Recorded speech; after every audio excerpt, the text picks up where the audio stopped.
Hello दोस्तों, मैं सुहेंद्र कुमार पटेल आप सभी का आपके अपने YouTube चैनल एसकेपी क्लासेस में स्वागत करता हूँ। ये अपने आज की जो है लेक्चर सेल कोशिका जो चल रही है उसका ये थर्ड पार्ट आज हम वीडियो में डालने जा रहे हैं। इसके पहले हम फर्स्ट वीडियो में पढ़े थे सेल, उसका इंट्रोडक्शन। सेकेंड वीडियो में हमने पढ़ा था माइटोकॉन्ड्रिया, प्रोटोप्लाज्म। और आज हम आगे बढ़ के अगले सेल ऑर्गन के बारे में पढ़ेंगे जो है सबसे जरूरी सेल ऑर्गन, जिसे हम कहते हैं न्यूक्लियस, या इसे हम कहते हैं केंद्रक। केंद्रक से संबंधित एक बहुत बड़ा मिथ आप अपने दिमाग से निकाल दीजिए। केंद्रक को केंद्रक इसलिए नहीं कहते कि वो बीच में पाया जाता है। केंद्रक को केंद्रक इसीलिए कहते हैं क्योंकि वो सेल में होने वाली जितनी भी एक्टिविटी है, सेल में होने वाली जितनी भी क्रियाएं उसे नियंत्रित करता है, कंट्रोल करता है, इसीलिए उसे केंद्रक कहते हैं। केंद्रक बीच में नहीं होता। वो तो अपन चित्र बनाते समय जब डायग्राम बनाते हैं तो बीच में बना देते हैं समझाने के लिए, लेकिन वो कहीं पर भी हो सकता है सेल में। ठीक समझेंगे? मान लो हम सेल की बात करें, ये हम बना रहे हैं एक एनिमल सेल। इसकी जो आउटर मोस्ट लेयर है ये कहलाएगी सेल मेम्ब्रेन। कोशिका झिल्ली या प्लाज्मा मेम्ब्रेन, प्लाज्मा झिल्ली एक ही बात है।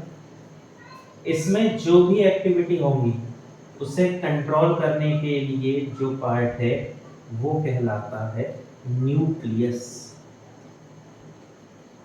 जिसे हम कहते हैं केंद्रक।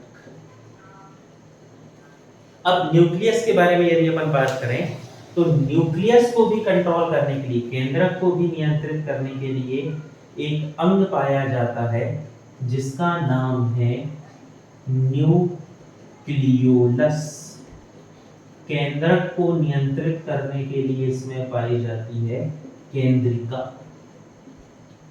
ठीक, इस केंद्रिका में थ्रेड लाइक स्ट्रक्चर होते हैं, धागे के समान संरचनाएं होती हैं। ये जो थ्रेड लाइक स्ट्रक्चर हैं ये कहलाते हैं क्रोमोसोम, या जिन्हें अपन कहते हैं गुणसूत्र। ये शब्द सभी ने सुना होगा ना, नया नहीं है किसी के लिए। अब यदि हम बात करें न्यूक्लियस की, तो इस न्यूक्लियस में एक लिक्विड, एक फ्लूइड या लिक्विड भरा हुआ है, जिस लिक्विड को कहा जाता है न्यूक्लियोप्लाज्म। ठीक, कोशिका में था तो साइटोप्लाज्म, न्यूक्लियस में है तो न्यूक्लियोप्लाज्म। हिंदी में इसे अपन कहते हैं केंद्रक द्रव। ठीक, और जैसे सेल के सबसे बाहर सेल मेम्ब्रेन है, वैसे ही न्यूक्लियस के सबसे बाहर पाई जाती है न्यूक्लियर मेम्ब्रेन। न्यूक्लियर मेम्ब्रेन केंद्रक के बाहर है, इसलिए इसे हम कहते हैं केंद्रक झिल्ली। कोशिका के बाहर थी तो इसे हम कह रहे थे कोशिका झिल्ली, केंद्रक के बाहर है इसलिए ये कहलाएगी केंद्रक झिल्ली। तो न्यूक्लियस केंद्रक के अपन को चार हिस्से पढ़ना है। पहला तो पढ़ना है जो न्यूक्लियस को कंट्रोल करे, न्यूक्लियोलस। न्यूक्लियस में जो फ्लूइड है, जो लिक्विड है, न्यूक्लियोप्लाज्म। ठीक, सबसे जो आउटर मोस्ट लेयर है ये कहलाती है न्यूक्लियर मेम्ब्रेन। और ये तो हमको थ्रेड लाइक स्ट्रक्चर, धागे की समान संरचना पढ़ना है, जिसे हम कहते हैं क्रोमोसोम।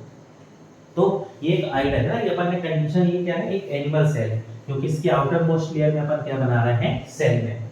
प्लांट सेल होती तो उसकी आउटर मोस्ट लेयर में होती सेल वॉल। ये अपन को चार जो है इसके मेजर पार्ट अपन को पढ़ना है। आप इसका स्क्रीनशॉट ले लें।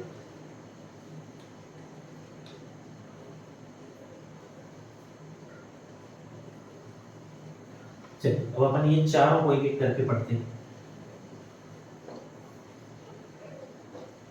यदि अपन केंद्रक की बात करें तो केंद्रक जो है ये कोशिका का सबसे जरूरी हिस्सा है। आप ये समझ लो जैसे अपने शरीर में ब्रेन है ना, वैसे ही कोशिका के पास खुद का अपना एक ब्रेन है जो हर एक्टिविटी को कंट्रोल कर रहा है, वो उसका न्यूक्लियस है जिसे हम कहते हैं केंद्रक। तो यदि हम बात करें न्यूक्लियस की, तो इस न्यूक्लियस के होते हैं चार पार्ट। ठीक, सबसे पहला जो पार्ट है आउटर मोस्ट लेयर, जिसे हम कहते हैं न्यूक्लियर मेम्ब्रेन। सबसे बाहर है, इसीलिए इसे हम कहते हैं केंद्रक झिल्ली। ठीक, फिर लिक्विड या द्रव भरा हुआ है जिसे कहते हैं न्यूक्लियोप्लास्ट। हिंदी में इस हिस्से को अपन कहते हैं केंद्रक द्रव। फिर तीसरा हिस्सा कहलाता है न्यूक्लियोलस, जिसे अपन कहते हैं केंद्रिका। और फिर है थ्रेड लाइक स्ट्रक्चर, धागे के समान संरचना, जिसे हम कहते हैं क्रोमोसोम, या इस हिस्से को कहते हैं गुणसूत्र। ठीक, ये चारों हिस्सों को अपन एक एक करके पढ़ना चालू करेंगे। तो यदि हम बात करें न्यूक्लियर मेम्ब्रेन की, तो न्यूक्लियर मेम्ब्रेन बनी होती है लिपोप्रोटीन से। लिपोप्रोटीन ये दो शब्दों से मिलकर बना है। एक तो आपको समझ में आ रहा है सीधे सीधे प्रोटीन, और दूसरा टर्म जो है ये है लिपिड। अब लिपिड से क्या मतलब है, कल की क्लास में अपन ने देखा था, लिपिड का मतलब होता है फैट, या जिसे अपन कहते हैं वसा। मतलब न्यूक्लियर मेम्ब्रेन बनी होती है वसा और प्रोटीन से।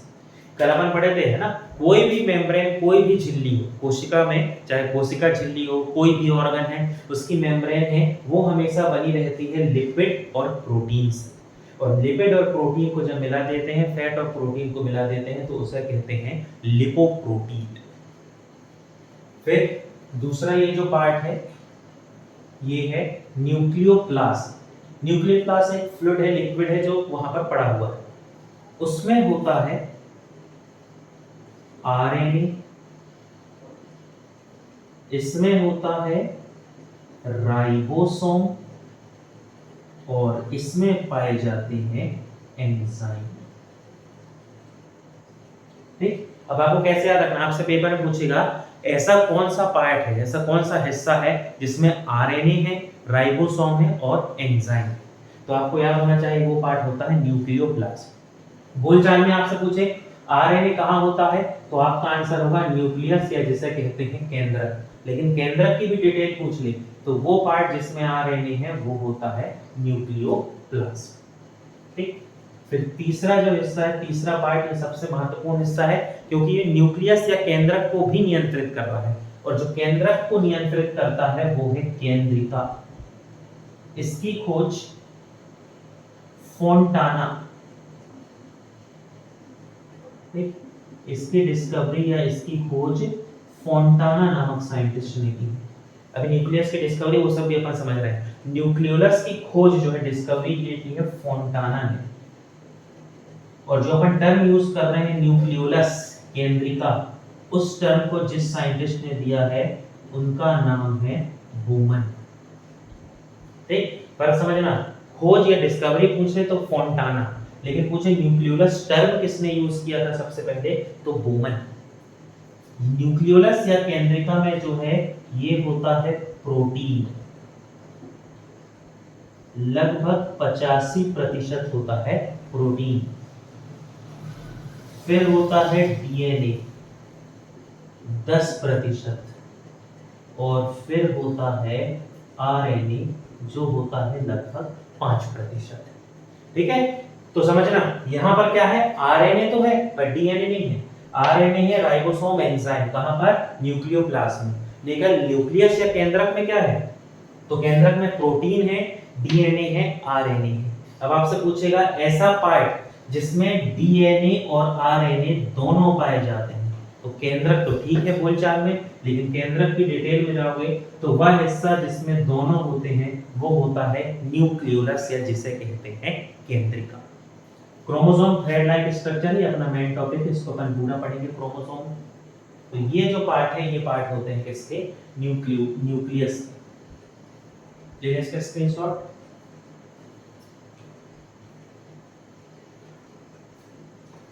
चलिए अपन थोड़ा आगे बढ़ते हैं, थोड़ा एक जनरल इंट्रोडक्शन देख लें न्यूक्लियस की क्या कैसी कहानी है।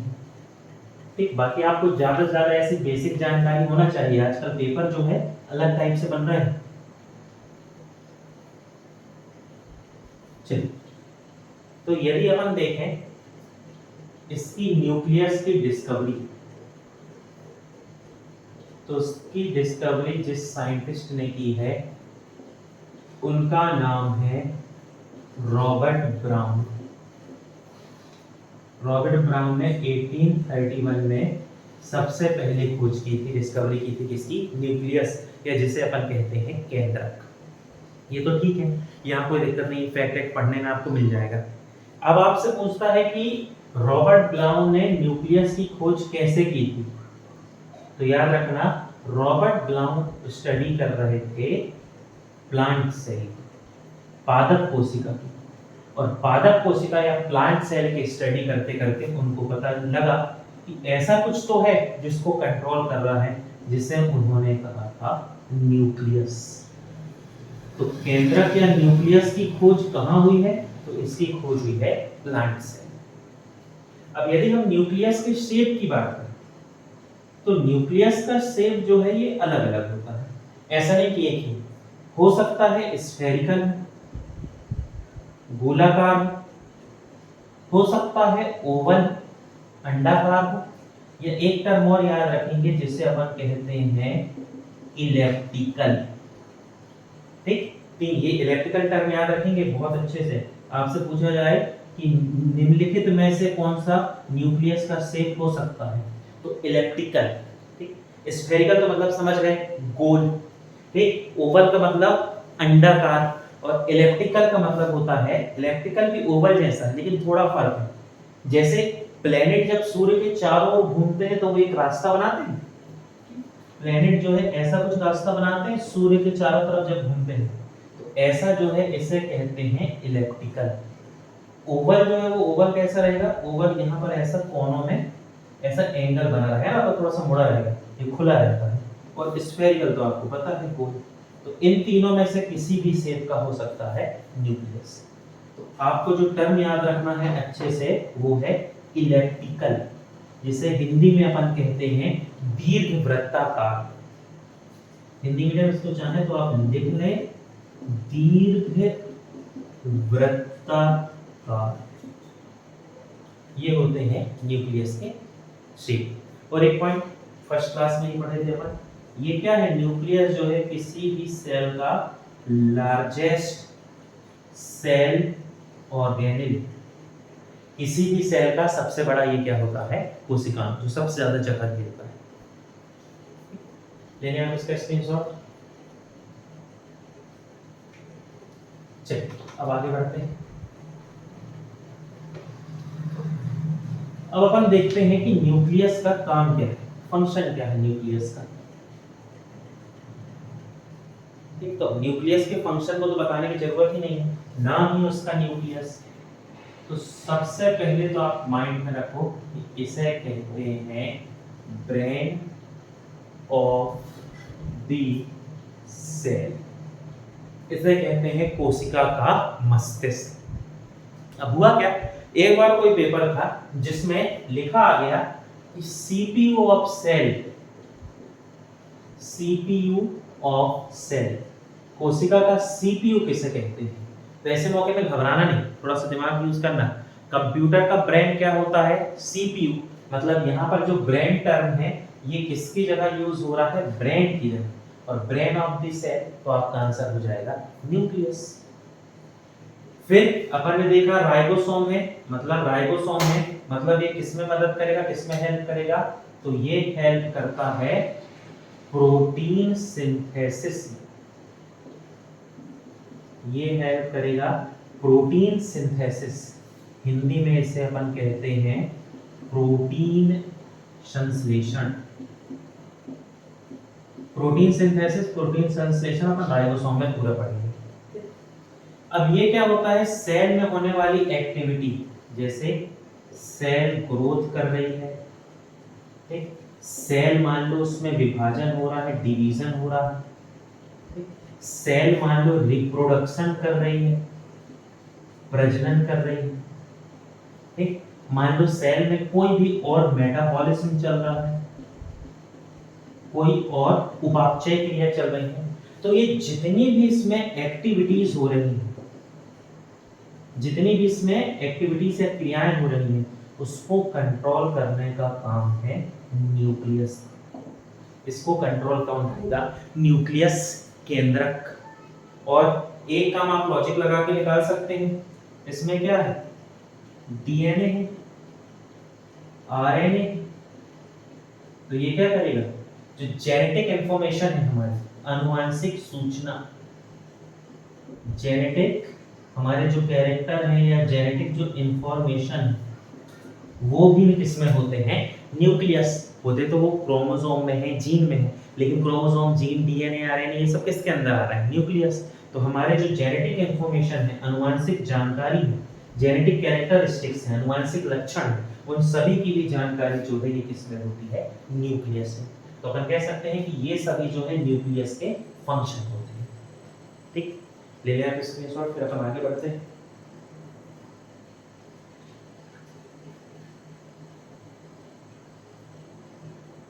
अच्छा, कंफ्यूज नहीं होना, ये सब काम अपन कल, तो ये जो ग्रोथ है, डिवीजन है, रिप्रोडक्शन है, मेटाबॉलिज्म है, ये अपन किस में पढ़े थे? साइटोप्लाज्म इसमें हेल्प करता है। तो ठीक, दोनों जगह दोनों आंसर सही है। न्यूक्लियस भी हेल्प करता है और साइटोप्लाज्म भी। एक स्टेप साइटोप्लाज्म में होगा, एक न्यूक्लियस में होगा। तो दोनों जगह लिखा है, बिल्कुल नहीं घबराना, दोनों से।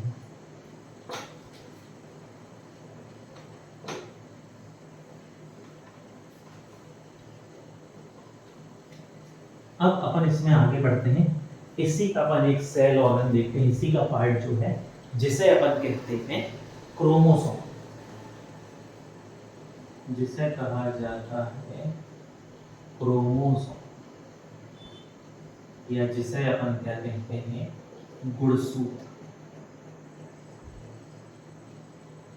अब ये क्रोमोसोम या गुणसूत्र शब्द किसी के लिए नया नहीं है ना, बहुत ज्यादा आजकल जो है इसको पढ़ा जाता है, और जब से साइंस में थोड़ी तरक्की हुई तो जेनेटिक्स में सभी बहुत ध्यान देते हैं, है ना। तो क्रोमोसोम शब्द तो सभी सुनते हैं। क्रोमोसोम क्या करता है कि हमारे अंदर जो जेनेटिक कैरेक्टर है, जेनेटिक कैरेक्टर, या हिंदी में इन्हें अपन कहते हैं अनुवांशिक लक्षण, जो हमारे अंदर जेनेटिक कैरेक्टर है, अनुवांशिक लक्षण, उनको एक जनरेशन से दूसरी जनरेशन लेकर जाता है। सब समझ रहे हैं अपन? बिल्कुल धीरे धीरे, बिल्कुल नहीं घबराना। पहले जेनेटिक कैरेक्टर समझते हैं।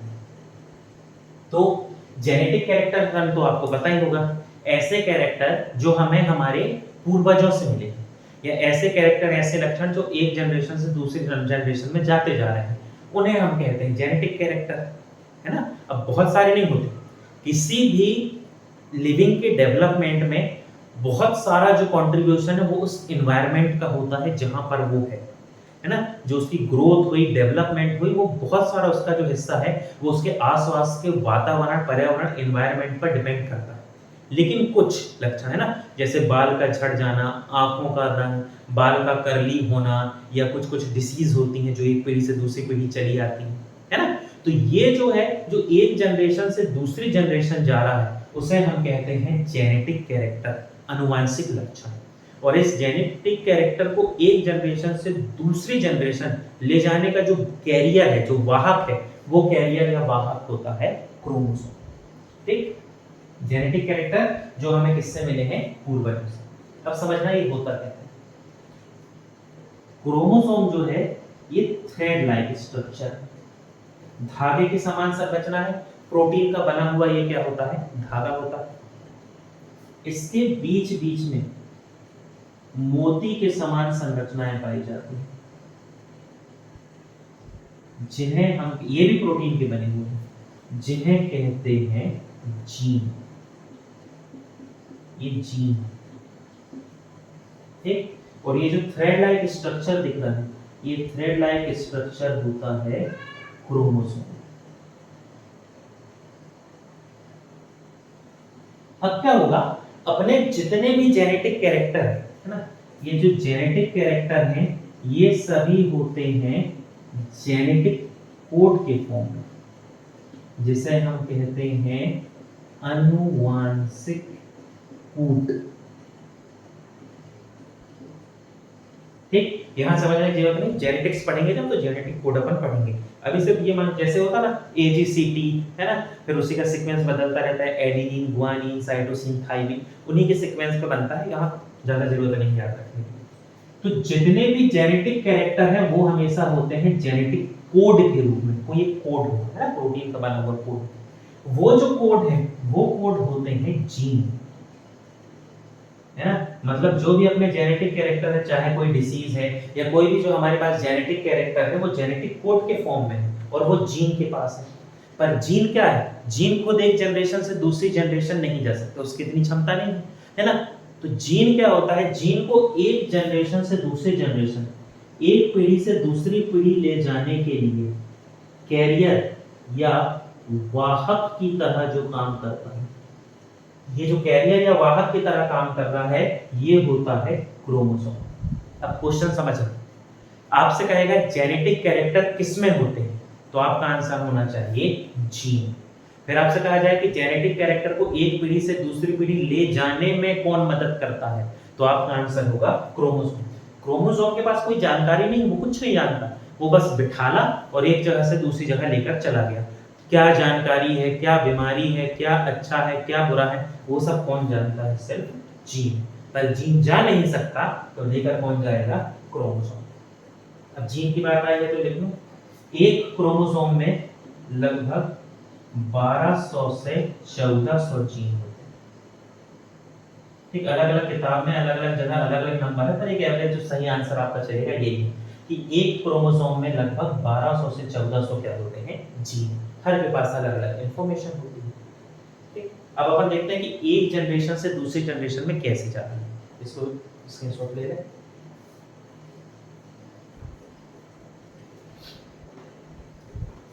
ठीक, अब समझना, अच्छा कॉन्सेप्ट वाली चीजें हो, ये तो आप लोगों को बन भी जाएगा, बहुत सरल है, बस थोड़ा सा इसको समझ लेना, इसके बाद कर रहे हैं।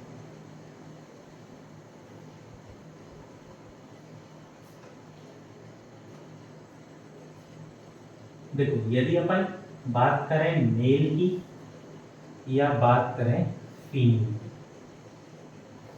तो हमारे शरीर में क्रोमोसोम या गुणसूत्र की संख्या होती है 23 जोड़े,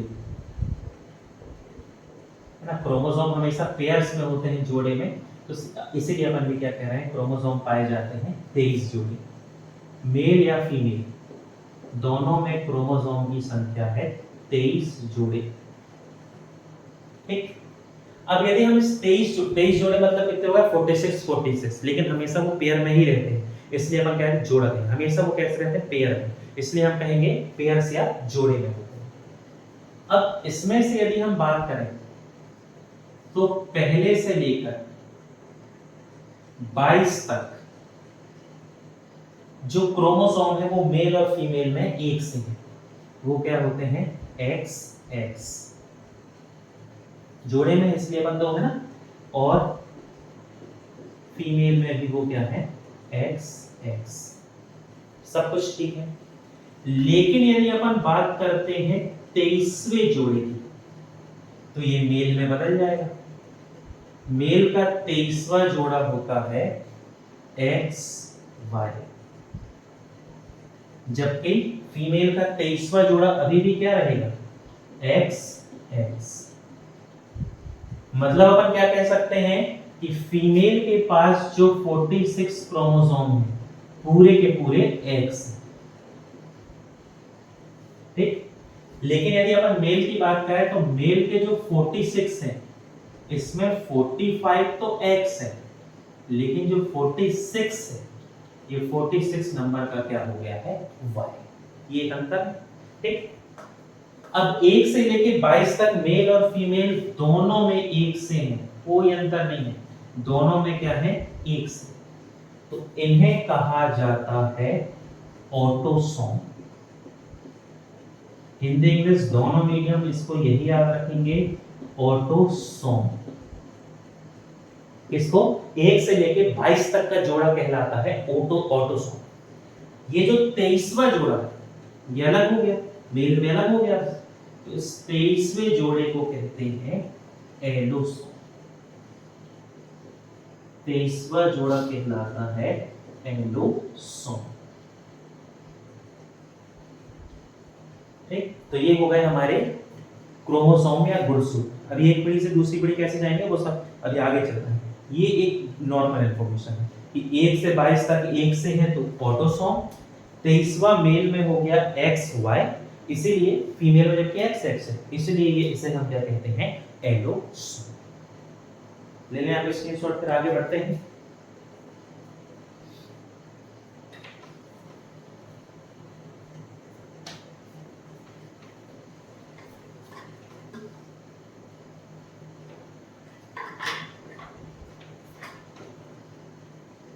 चल अब समझ लो यहां से।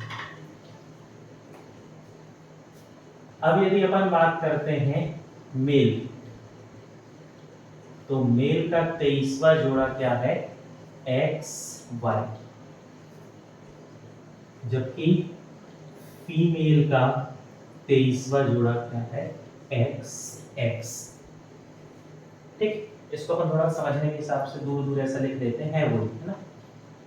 क्या होता है मेल का X और Y, जबकि फीमेल का ये क्या होता है, XX। ठीक, अब मान लो ये जो मेल और फीमेल, अब अपन बात करते हैं इन दोनों से होने वाले बच्चों की संभावना है। ठीक है, मेल की सेल आएगी रिप्रोडक्शन सेल, जिसे हम कहते हैं स्पर्म सेल। फीमेल की रिप्रोडक्शन सेल होगी, जिसे हम कहते हैं ओवम सेल। यदि आपको पता हो, पढ़ा हो आपने, तो पहली क्लास में पढ़े थे, सबसे बड़ी होती है ओवम सेल, सबसे छोटी स्पर्म सेल। मेल की स्पर्म सेल, फीमेल की ओवम सेल, दोनों मिलेंगी, फर्टिलाइजेशन होगा।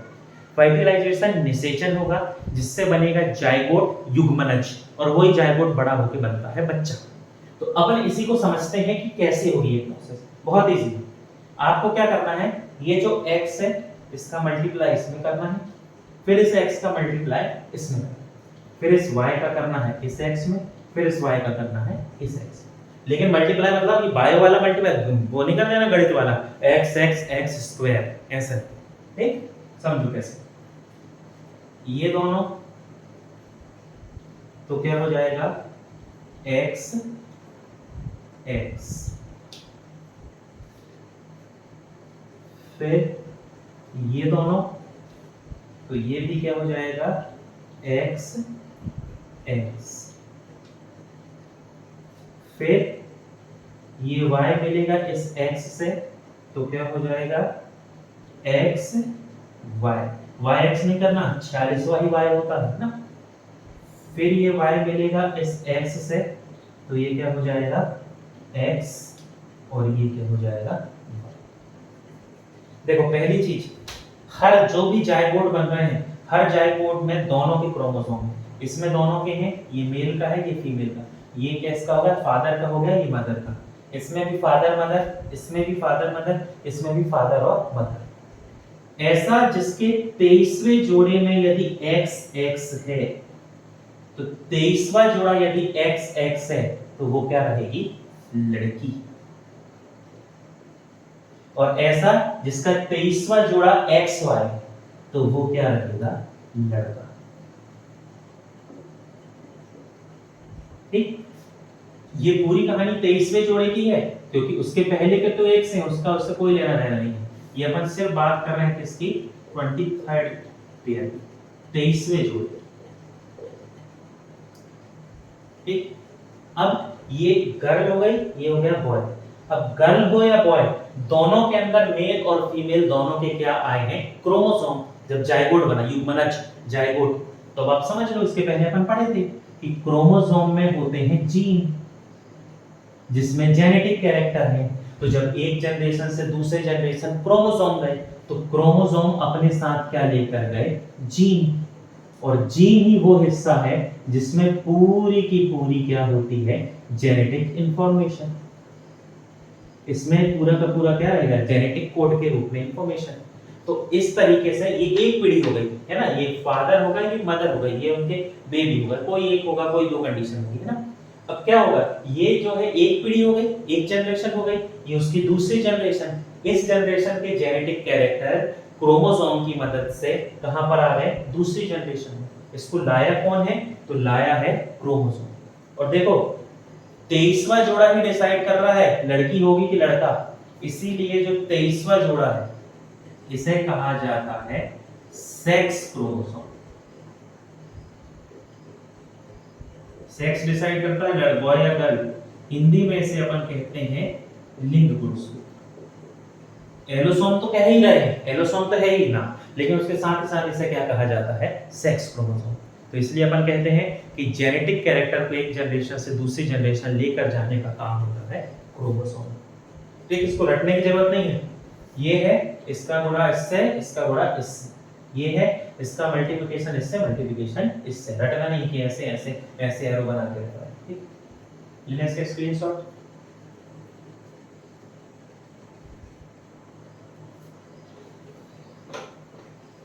ठीक, तो ऐसे अपने अंदर जो जेनेटिक कैरेक्टर आए हैं वो ऐसे ही आते हैं ना। जायगोट बना, यही जायगोट एम्ब्रियो बनेगा, एम्ब्रियो बड़ा होकर बन जाएगा बच्चा, तो उसके अंदर जो जेनेटिक कैरेक्टर है वो आ जाएंगे उन्हीं से।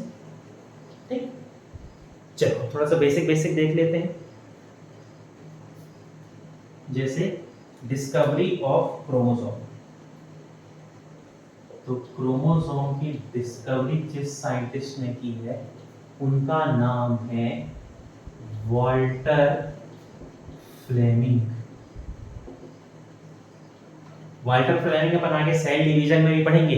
कोशिका विभाजन होता है एक माइटोसिस, समसूत्री विभाजन, उसकी खोज भी इन्होंने की, वॉल्टर फ्लेमिंग। फिर जीन की डिस्कवरी जिस साइंटिस्ट ने की है उनका नाम है जोहानसेन। 1909 इन्होंने की है 1880। ये किसकी डिस्कवरी है? ये है discovery of chromosome, Walter Fleming. Discovery of gene, Johannsen. कभी कभी कुछ किताब में जोहानसन लिखा रहता है, घबराना नहीं, चलता ऑप्शन टिक करना था, जोहानसेन, बाकी असली होता है जोहानसेन। फिर ये जो क्रोमोसोम आज हम टर्म यूज कर रहे हैं, है ना, इस क्रोमोसोम टर्म को जिस साइंटिस्ट ने दिया है उनका नाम है वाल्डेयर। वाल्डेयर, ये वॉल्टर है, कंफ्यूज नहीं हो जाना। ये जो डिस्कवरी की है ये वॉल्टर फ्लेमिंग है। सिर्फ फ्लेमिंग याद नहीं रखेंगे, कंफ्यूजन हो जाएगा, क्योंकि अलेक्जेंडर फ्लेमिंग है जिन्होंने पेनिसिलिन की खोज की है, तो वो फिर है ना दिमाग में गड़बड़ होगा, पूरा नाम याद रखो, वॉल्टर फ्लेमिंग। और इसे जिस साइंटिस्ट ने दिया है उनका नाम है वाल्डेयर। ठीक, फिर जेनेटिक या जिसे अपन कहते हैं अनुवांशिकी, इस जेनेटिक टर्म को सबसे पहले जिस साइंटिस्ट ने दिया है उनका नाम है वेटसन। याद रखेंगे, ठीक है। जेनेटिक जो है बहुत ज्यादा इंटरेस्ट वाला है, तो जो पेपर बनाते हैं यदि वो थोड़ा भी पेपर टफ करना चाहते हैं तो जेनेटिक्स देते हैं। तो आपको ज्यादा से ज्यादा, मैं ये तो नहीं कह रहा हूँ कि बात आप बहुत हाई फाई कर लो, लेकिन इतनी अच्छी बनना चाहिए कि कॉम्पिटिटिव एग्जाम में आ जाए। ठीक, discovery of chromosome Walter Fleming, discovery of gene Johannsen. Chromosome जो टर्म आज जो हम क्रोमोसोम शब्द यूज कर रहे हैं, उपयोग कर रहे हैं, इस शब्द को दिया था वॉल्डेयर। ठीक, और जेनेटिक टर्म जो आज हम यूज कर रहे हैं, जेनेटिक शब्द या जेनेटिक टर्म जो हम आज यूज कर रहे हैं उसे दिया है किसने? वेटसन। अब जेनेटिक की बात लिखनी है तो एक चीज तो आपको पढ़ना पड़ेगा, फादर ऑफ जेनेटिक्स, आनुवांशिकी के जनक। ठीक, फादर ऑफ जेनेटिक्स आपको पता होगा ग्रेगर जॉन मेंडल। याद करो, सभी 10th में पढ़े होंगे, मटर के पौधे में जिन्होंने प्रयोग किया था ग्रेगर जॉन मेंडल, उनको हम कहते हैं फादर ऑफ जेनेटिक्स। तो ये जो कहानी थी ये कहानी हो गई अपने किसकी? क्रोमोसोम की। अब क्रोमोसोम के फंक्शन तो इसका स्क्रीनशॉट ले लें। क्रोमोसोम के फंक्शन तो अपन डिस्कस कर ही चुके हैं, बस एक बार थोड़ा सा क्विक रिवीजन देख लेते हैं।